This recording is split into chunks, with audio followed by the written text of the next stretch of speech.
आज महाराष्ट्राची वाटचाल ही पेड पेंडिंग कडनं मागेल त्याला सौर पंप अशा प्रकारची होतीये। पण या शेतकऱ्यांना आपण विचार केला तर पुढच्या 25 वर्षाकरता या ठिकाणी कुठलंही बिल लागणार नाहीये। पुढच्या काळामध्ये त्यांनी अधिकची वीज तयार केल्यानंतर ती ग्रीडमध्ये कशी टाकता येईल आणि त्यांना त्यातनं उत्पन्न कसं देता येईल, म्हणजे बिल भरणारा हा आता पैसे घेणारा कसा होऊ शकेल, अशी योजना शेतकऱ्यांपर्यंत आणण्याचा प्रयत्न या सरकारच्या माध्यमातून चाललेला आहे।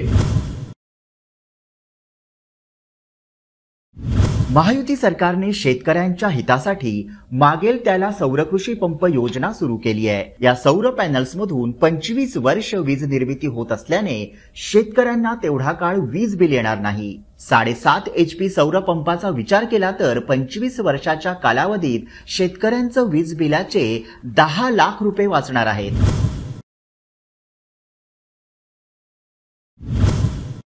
सौरकृषी पंपाच्या पॅनल्समधून निर्माण होणारी अतिरिक्त वीज ग्रीडमधून पाठवून वीज कंपन्यांना विकता येईल। त्यामुळे शेतकऱ्यांना अतिरिक्त उत्पन्न मिळवता येईल।